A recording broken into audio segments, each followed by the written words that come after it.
Thank you, everybody. All right, everybody go ahead and have a seat. How's everybody doing today? How about Tim Spicer?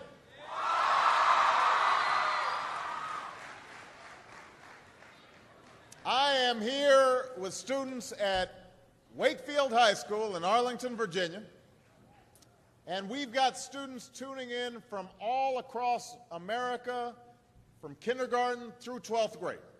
And I am just so glad that all could join us today, and I want to thank Wakefield for being such an outstanding host. Give yourselves a big round of applause.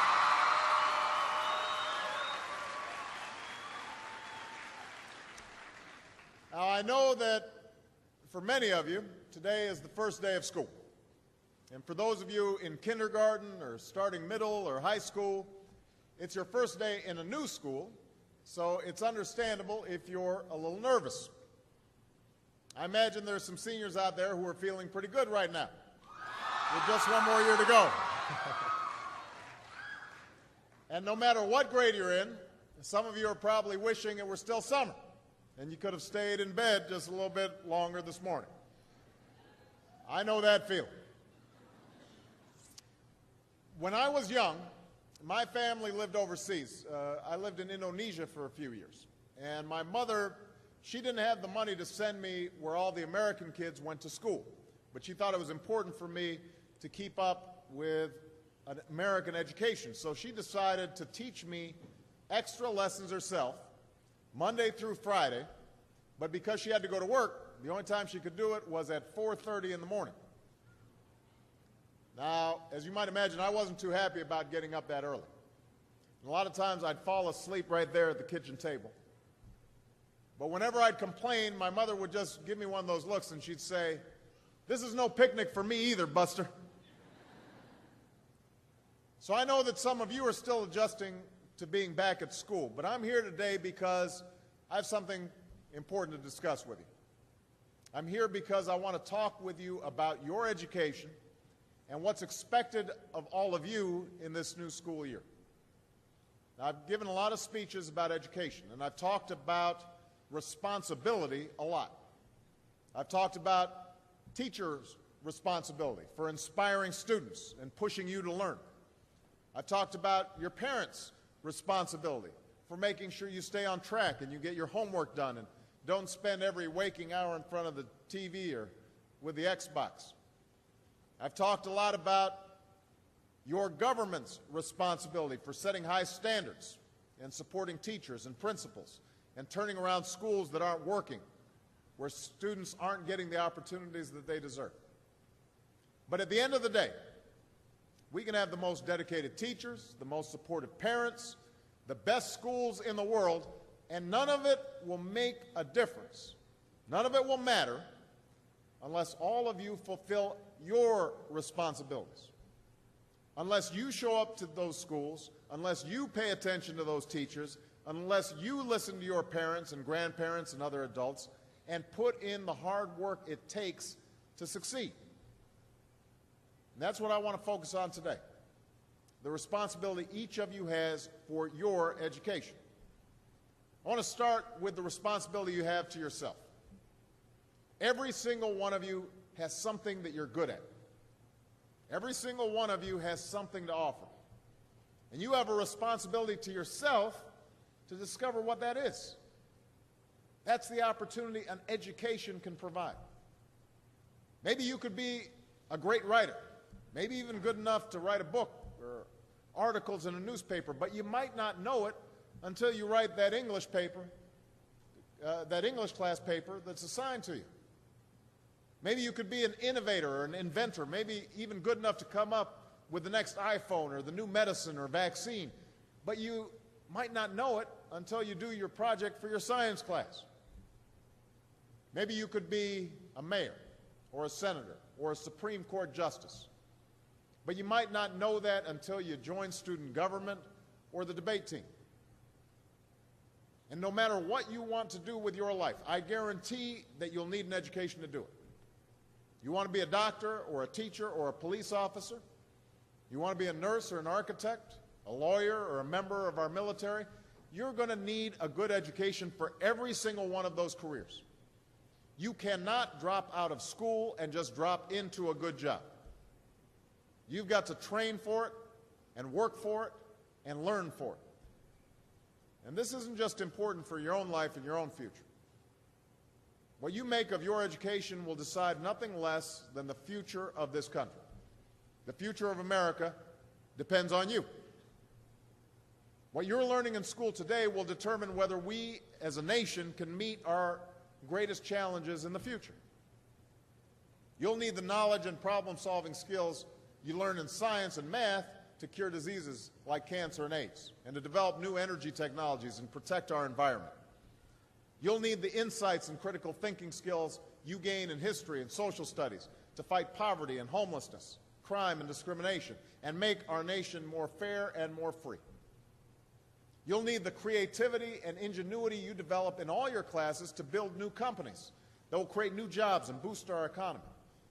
We need every single one of you to develop your talents and your skills and your intellect so you can help us old folks solve our most difficult problems.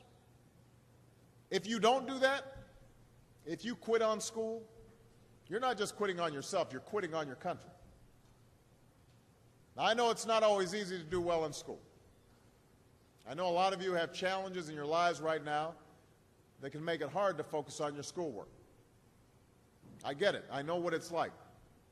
My father left my family when I was 2 years old, and I was raised by a single mom who had to work and who struggled at times to pay the bills and wasn't always able to give us the things that other kids had.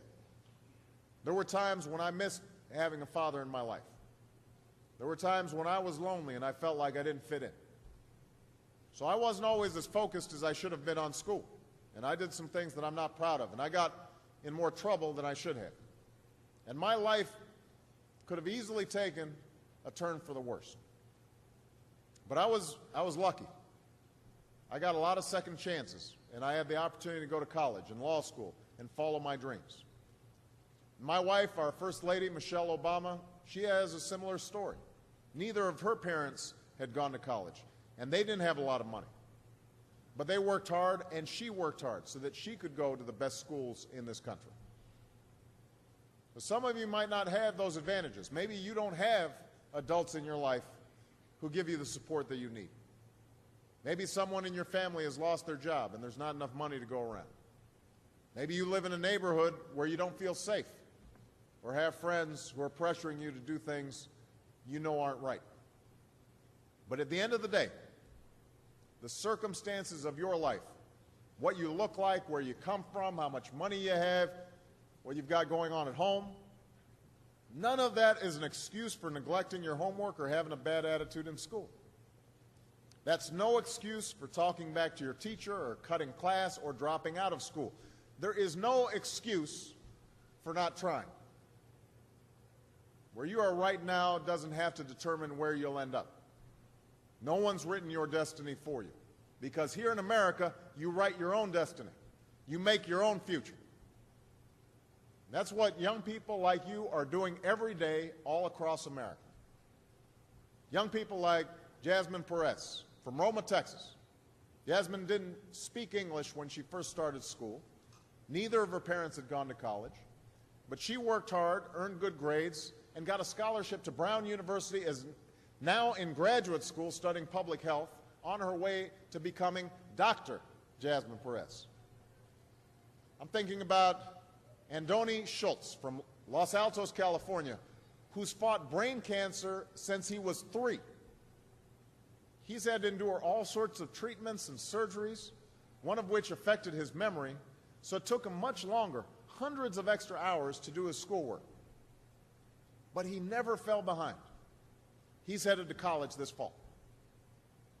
And then there's Chantel Steve from my hometown of Chicago, Illinois.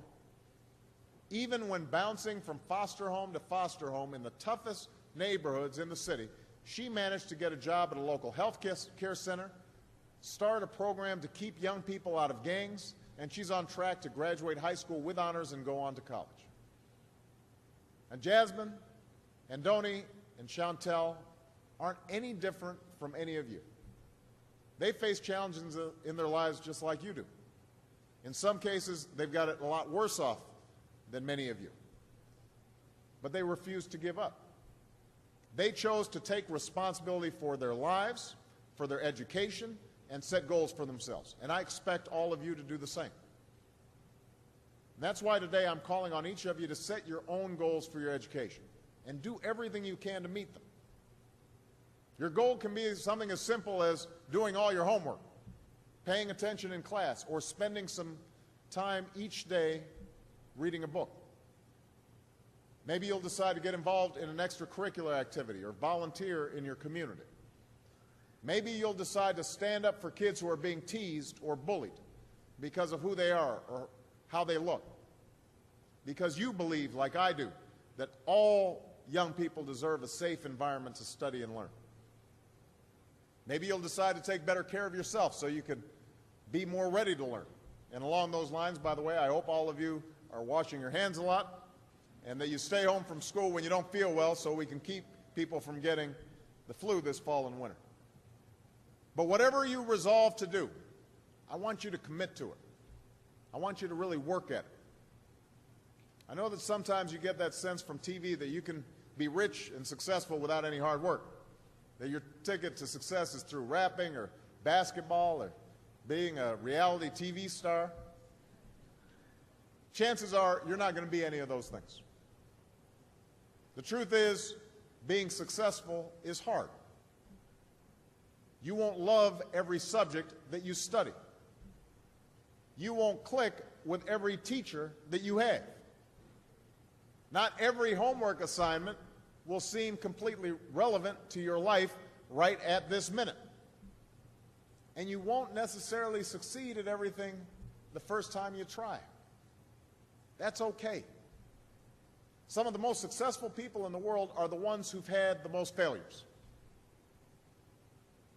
J.K. Rowling, who wrote Harry Potter, her first Harry Potter book was rejected 12 times before it was finally published. Michael Jordan was cut from his high school basketball team. He lost hundreds of games and missed thousands of shots during his career. But he once said, "I have failed over and over and over again in my life, and that's why I succeed." These people succeeded because they understood that you can't let your failures define you. You have to let your failures teach you. You have to let them show you what to do differently the next time. So if you get into trouble, that doesn't mean you're a troublemaker. It means you need to try harder to act right. If you get a bad grade, that doesn't mean you're stupid. It just means you need to spend more time studying. No one's born being good at all things. You become good at things through hard work. You're not a varsity athlete the first time you play a new sport. You don't hit every note the first time you sing a song. You've got to practice. The same principle applies to your schoolwork. You might have to do a math problem a few times before you get it right. You might have to read something a few times before you understand it. You definitely have to do a few drafts of a paper before it's good enough to hand in. Don't be afraid to ask questions. Don't be afraid to ask for help when you need it. I do that every day. Asking for help isn't a sign of weakness, it's a sign of strength, because it shows you have the courage to admit when you don't know something, and that then allows you to learn something new. So find an adult that you trust, a parent, a grandparent, or a teacher, a coach, or a counselor, and ask them to help you stay on track to meet your goals. And even when you're struggling, even when you're discouraged, and you feel like other people have given up on you, don't ever give up on yourself. Because when you give up on yourself, you give up on your country. The story of America isn't about people who quit when things got tough. It's about people who kept going, who tried harder, who loved their country too much to do anything less than their best. It's the story of students who sat where you sit 250 years ago and went on to wage a revolution, and they founded this nation. Young people. Students who sat where you sit 75 years ago, who overcame a depression and won a world war, who fought for civil rights and put a man on the moon. Students who sat where you sit 20 years ago, who founded Google and Twitter and Facebook and changed the way we communicate with each other. So today, I want to ask all of you, what's your contribution going to be? What problems are you going to solve? What discoveries will you make? What will a president who comes here in 20 or 50 or 100 years say about what all of you did for this country? You know, your families, your teachers, and I are doing everything we can to make sure you have the education you need to answer these questions. I'm working hard to fix up your classrooms and get you the books and the equipment and the computers you need to learn. But you've got to do your part too. So I expect all of you to get serious this year. I expect you to put your best effort into everything you do. I expect great things from each of you. So don't let us down. Don't let your family down or your country down. Most of all, don't let yourself down. Make us all proud. Thank you very much, everybody. God bless you. God